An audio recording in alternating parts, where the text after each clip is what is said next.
Hello বন্ধুরা, আজকের এই ভিডিওতে আমরা রায়মার্টিন প্রশ্ন বিচিত্রা 2024 নবম শ্রেণীর ভৌত বিজ্ঞান বিষয় যে তোমাদের দ্বিতীয় টেস্টের জন্য 3 নম্বর স্কুল রয়েছে হিন্দু স্কুল 279 নম্বর পেজে। তো এই প্রশ্নপত্রে শুধুমাত্র যে গাণিতিক সমস্যাগুলো রয়েছে সেগুলো নিয়ে আলোচনা করব। এর আগে কিন্তু আমরা এমসিকিউ এবং এসএকিউ একের এবং দুইয়ের দাগের গ্রুপ এ গ্রুপ বি এর প্রশ্ন উত্তর নিয়ে আলোচনা করেছি। তার প্লেলিস্ট রয়েছে, সেখান থেকে তোমরা দেখে নিতে পারো। সেখানে অঙ্কগুলো করা নেই, রাসায়নিক যে গাণিতিক সমস্যাগুলো। তো তোমাদের মধ্যে অনেকেই কমেন্ট করেছে যে স্যার গাণিতিক সমস্যাগুলো আলোচনা করলে খুব ভালো হয়, তাই আমি শুরু করেছি। তো একের এবং দুইয়ের দাগে তো কমপ্লিট করেছি, আজ 3 নম্বর স্কুল নিয়ে ক্লাসটি হবে। তো চলো ভিডিও শুরু করা যাক। দেখো তোমাদের যে একের দাগের একের প্রশ্নটা আছে, বলছে 34 গ্রাম অ্যামোনিয়ার অনুসংখ্যা, যেখানে এন এ হচ্ছে কত দেওয়া আছে, এন এর সমান দেওয়া আছে 6.022 ইন্টু 10⁻23, আর এন সমান 14 আর এইচ সমান 1। তাহলে বলেছে যে কত হবে জানতে চেয়েছে অনুসংখ্যা। তাহলে প্রথমে দেখো অ্যামোনিয়ার আণবিক ভর বের করবো, এন সমান 14 আর এইচ সমান 1, আর 3টে এইচ আছে মানে 3 দিয়ে গুণ, 3 একে 3, আর এটা হচ্ছে কত 17 গ্রাম। তাহলে 17 গ্রাম অ্যামোনিয়া সমান হচ্ছে এনএ দেওয়া আছে, তাই 34 সমান কত হবে 2Na। তাই হচ্ছে অপশন নাম্বার বি সঠিক উত্তর হচ্ছে 2Na। নেক্সট প্রশ্ন বলছে, দেখো পরের প্রশ্ন, এটা হচ্ছে দুইয়ের দাগের একেরটা। দেখে নাও যে দুইয়ের দাগের একের প্রশ্নটা কি বলছে। অঙ্কটা বলছে 1 মোল CO2 তে পরমাণুর সংখ্যা কত। তাহলে 1 মোল CO2 তে পরমাণুর সংখ্যা হচ্ছে কত, এখানে পরমাণু সংখ্যা চেয়েছে, আমরা অণু সংখ্যা জানি। তাহলে বলছে 1 মোল CO2 তে অণু সংখ্যা হচ্ছে কত, আমরা জানি অ্যাভোগাড্রো সংখ্যা মানে 6.022 ইন্টু 10⁻23।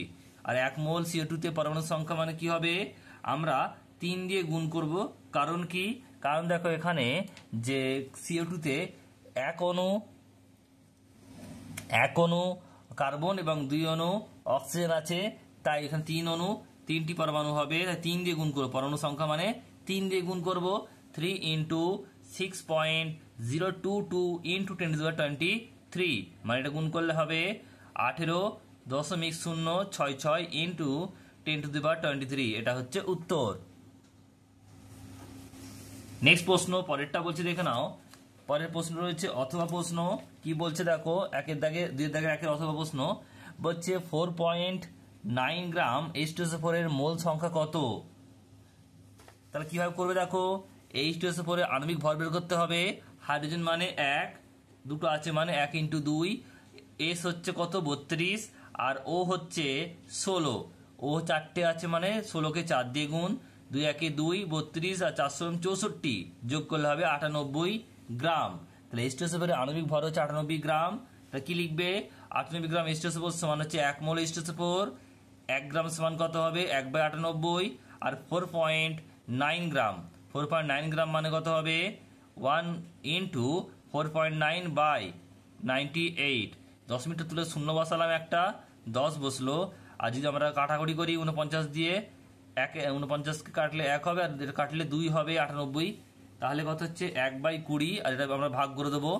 দশমিক বসালাম, 0 10 হলো, তবু যাচ্ছে না, একটা 0 বসালাম, 100 হলো, 5 দিয়ে গেলে হবে 100, 0.05 মোল। এটা হচ্ছে উত্তর। নেক্সট প্রশ্ন রয়েছে দেখো 7 নাম্বার প্রশ্ন। 7 দাগের প্রশ্নটা কি বলছে দেখে নাও। বলছে NaCl এ 10% জলীয় দ্রবণে 50 ml আয়তনে কত গ্রাম NaCl দ্রবীভূত থাকে। তাহলে কি লিখবে দেখো, বলছে 100 ml NaCl এর মধ্যে 10 গ্রাম NaCl দ্রবীভূত হতে পারে। একে কত আর 50-এ কত, 1 মানে হচ্ছে 10/100, আর 50-এ 10 ইন্টু 50/100। তাহলে এখান থেকে কাটাকুটি করলে 0 0 কাটলো, এই 0 কাটলো, তার কত হবে 5 একে 5, 5 গ্রাম উত্তর।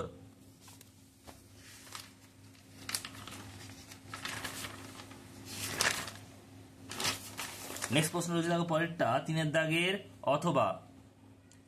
3-এর দাগের একের অথবা। দেখো অঙ্কটা কি বলছে, এই অঙ্কটা বলছে 25 ডিগ্রি সেলসিয়াস উষ্ণতায় 80 গ্রাম জলের 16 গ্রাম লবণ দ্রবীভূত আছে, লবণটি দ্রাব্যতা কত। তাহলে 25 ডিগ্রি সেলসিয়াস উষ্ণতায় দ্রাবক জলের ভর হচ্ছে কত দেওয়া আছে 80 গ্রাম, আর দ্রাবের মানে লবণের ভর কত দেওয়া 16 গ্রাম, আমরা ফর্মুলা কি জানি, 25 ডিগ্রি উষ্ণতায় লবণটির দ্রাব্যতা মানে কি, দ্রাবের ভর বাই দ্রাবকের ভর ইন্টু 100, তাহলে উপরে 16 মানে হচ্ছে দ্রাবের ভর লবণের ভর, আর নিচে হবে 80 মানে জলের ভর, তাহলে 16/80 ইন্টু 100, 16 5 16 80 আর 5 20 20, উত্তর হবে 20। নেক্সট প্রশ্ন পরেরটা বলছে, নেক্সট প্রশ্ন হচ্ছে 3-এর দাগের প্রশ্ন, 64 গ্রাম অক্সিজেন গ্যাসে গ্রাম অণু সংখ্যা কত, এটা জানতে চেয়েছে। তাহলে অক্সিজেন O2 এর আণবিক ভর মানে 16 ইন্টু 2 32, তার 64 গ্রাম O2 এর গ্রাম আণবিক ভর সংখ্যা সমান O2 এর পরিমাণ কত দেওয়া 64, আর O2 এর আণবিক ভর মানে 32, 64/32 মানে হচ্ছে 2। তাহলে এসটিপিতে 2 অণু বলছে O2 এর আয়তন সমান 2 ইন্টু 1 অণুর কত জানি 22.4, তাই 2 অণুর কত হবে 2 ইন্টু 22.4 লিটার মানে 44.8 লিটার, এটা হচ্ছে উত্তর।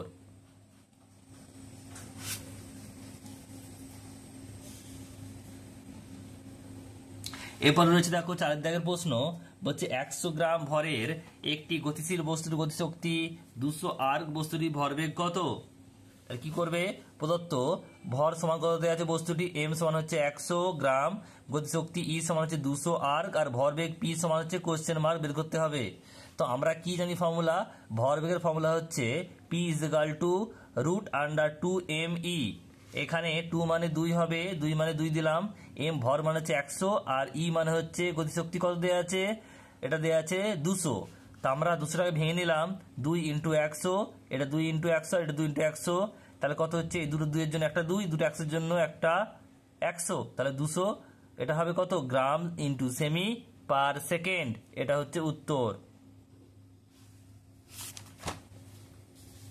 এরপরে প্রশ্ন বলছে 4-এর দাগের 1-একটা কি বলছে দেখে নাও, বলছে 4 ডিগ্রি সেলসিয়াস উষ্ণতায় 1 লিটার জলের মধ্যে অক্সিজেন পরমাণু সংখ্যা নির্ণয় করো। তাহলে দেখো এখানে আমরা কি জানি, ভর সমান m = ঘনত্ব d ইন্টু আয়তন v। জলের ঘনত্ব আমরা কি জানি, d সমান 1 গ্রাম পার সেমি কিউ, আর প্রদত্ত এখানে যে আয়তন v দেয়া আছে 1 লিটার, মানে হচ্ছে লিটারটাকে আমরা যদি সেমি করি কত হবে, এটা হবে কত 1000 সেমি কিউব। তাহলে আমরা এটা জানি, এই যে ফর্মুলাটা লিখলাম m = dv মানে ডেন্সিটি ইন্টু ভলিউম মাস = তাহলে এখান থেকে জাস্ট ডি এর ভ্যালু 1 আর ভি এর ভ্যালু হচ্ছে কত 1000, মানে 1000 গ্রাম বেরোলো m সমান। তাহলে জলের H2 এর আণবিক ভর কত বের করবো, H সমান হচ্ছে কত 1, দুটো আছে মানে 2 1 2, আর ও মানে হচ্ছে 16, তাহলে 18 হলো। এবারে দেখো 18 গ্রাম জলের অণু সংখ্যা হচ্ছে কত, অ্যাভোগাড্রো সংখ্যা মানে 6.022 ইন্টু 10⁻23 t, তাহলে একে কত হবে নিশ্চয়ই 16 হবে, আর 1000 দ্বিগুণ করলে উপরে 1000 হবে। আমরা প্রথমে কি করছি দেখে নাও, এখান থেকে একটা শূন্য বসিয়ে এখান থেকে এখানে একটা শূন্য এখানে এগিয়ে এসছে, শূন্যর জন্য কাটাকুটি করে এটা 60.22 করলাম, আর এটা যদি আমরা কাটাকাটি করি 18 দিয়ে তা 3.34 হবে, আর এখানে দুটো শূন্য, এখানে একটা শূন্য চলে গেছে, দুটো আছে মানে এটা 23 আছে, দুটো যোগ হলে 25 হবে, 3.34 ইন্টু 10⁻25।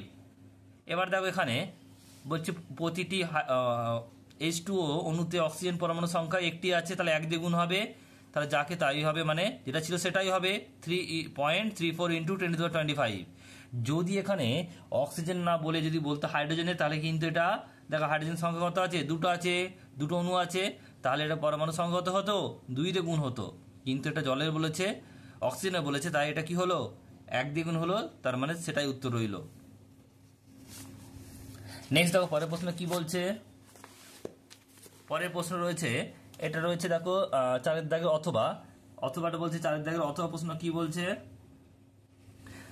100 কেজি ভরের বস্তুকে 5 সেকেন্ড এ 200 মিটার উচ্চতায় তোলা হলো, অভিকর্ষ ত্বরণের মান কত বলেছে 10 মিটার পার সেকেন্ড হয়, তার 3টে প্রশ্ন বলেছে। এরটা বলেছে কাজ করার পরিমাণ কত, বি এরটা বলে যদি বস্তুটি স্থির অবস্থায় ছেড়ে দেওয়া হয় তবে অর্ধেক উচ্চতায় বস্তুটির গতিশক্তি কত, আর সি এরটা বলছে বস্তুটির উপর তোলার সময় ইঞ্জিনের ক্ষমতা কত। তাহলে দেখো প্রথমে কি পদার্থ কি দেওয়া আছে, এম সমান হচ্ছে 100 কেজি, টি সমান হচ্ছে 5 সেকেন্ড, এইচ সমান হচ্ছে কত, এইচ সমান হচ্ছে 200 মিটার, আর জি হচ্ছে কত 10 মিটার পার সেকেন্ড স্কোয়ার। 1 নম্বর প্রশ্ন যেটা ছিল এর দাগের কাজ করার পরিমাণ W = mgh, তাহলে এম মান হচ্ছে 100, জি মান হচ্ছে 10, আর এইচ মান হচ্ছে 200, গুণ করলে হবে 2 ইন্টু 10⁻⁴ কত হবে দেখো 5 জুল, এটা উত্তর।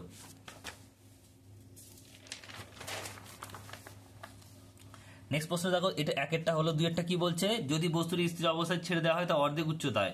তাহলে প্রথমে আমার ফর্মুলাটা কি জানি, গতিশক্তির ফর্মুলা K = ½ mv², হাফ মানে হাফ, m মানে 100। এবার ভিটা কি দেখো, ভি মানে হচ্ছে কি v² প্লাস 2g, আর এটা হবে h/2, কারণ উচ্চতাটা অর্ধেক হয়ে গেছে। তাহলে প্রথমে দেখো এটা কি প্রাথমিক গতিবেগ কত ছিল, 0 বসিয়েছি, আর 2 কেটে গেছে, জি মান হচ্ছে 10 আর এইচ মান হচ্ছে 200, তার মানে 2000। তাহলে v² সমান 2000, হাফের জায়গায় হাফ বসালাম, m মানে 100 আর v² মানে 2000, কাটাকুটি করলে এটা কত হবে 10⁵ জুল, এটা উত্তর। এরপর রয়েছে দেখো 3 নম্বর প্রশ্ন, বলছে যে ইঞ্জিনের ক্ষমতা কত। তাই বস্তুটি উপরে তোলার সময় ইঞ্জিনের ক্ষমতা ফর্মুলা P মানে কি পাওয়ার, W/T মানে কৃতকার্য বাই সময়, কৃতকার্য T সমান W সমান কত বেরিয়েছে দেখে নাও, এখানে বেরিয়েছিল W সমান হচ্ছে কত 2 × 10⁵ জুল। এটা বসাবো 2 × 10⁵, 2 × 10⁵/5, কাটাকুটি করলে এটা হবে 4 × 10⁴ ওয়াট, এটা হচ্ছে উত্তর। নেক্সট দেখো এর সঙ্গে রয়েছে অথবা প্রশ্ন, 5-এর দাগেরটা অথবা, 5-এর দাগের অথবা প্রশ্ন কি বলছে, 120 ml 10% NaCl দ্রবণ ও 120 ml মোল পার লিটার NaCl দ্রবণে কোনটি NaCl এর পরিমাণ বেশি নির্ণয় করো। তাহলে প্রথমে কি করবে, লিখবে 10% NaCl দ্রবণটি, কথার অর্থ কি 10 গ্রাম NaCl 100 ml দ্রবণ দ্রবীভূত হয়ে সম্পৃক্ত দ্রবণ তৈরি করে, অর্থাৎ 100 ml দ্রবণে NaCl আছে কত 10 গ্রাম, একে কত 10/100, 120 কত 10 × 120/100, 0 কাটলে 12 গ্রাম। এবারে দেখো 2 নম্বর যে প্রথম পার্টটা যেটা আছে সেটা হলো, এটা হচ্ছে যে এই পার্টটা হলো এইটুকু। এবার যে এই পার্টটা আছে 120 ml মোল পার লিটার NaCl লবণ, তাহলে NaCl এর সংকেত ভর কি করবে, বের করবে পারমাণবিক ভর 23 প্লাস Na সমান 23 আর Cl হচ্ছে 35.5, মানে 58.5 সমান হচ্ছে 1 মোল NaCl। প্রশ্ন অনুযায়ী 1 মোল বা লিটার মানে হচ্ছে 1 মোল হচ্ছে 1000 ml, এই লিটারটাকে আমরা কি করেছি ml এ করেছি, তা অর্থাৎ 1000 ml দ্রবণে 1 মোল সমান 58.5 গ্রাম NaCl দ্রবীভূত হয়, একে কত 58.5/1000, আর 120 কত হবে 58.5 × 120/1000, আর দশমিকের জন্য 0 বসিয়েছে, কাটাকাটি হবে, এটা বেরোবে কত 7.02 গ্রাম NaCl। তাহলে দেখো এর বেরোচ্ছে কত 7 আর এর বেরোচ্ছে 12, তাহলে কে বেশি, প্রথমটা বেশি, উত্তরটা কি লিখবে 120 ml 10% NaCl দ্রবণ NaCl এর পরিমাণ বেশি।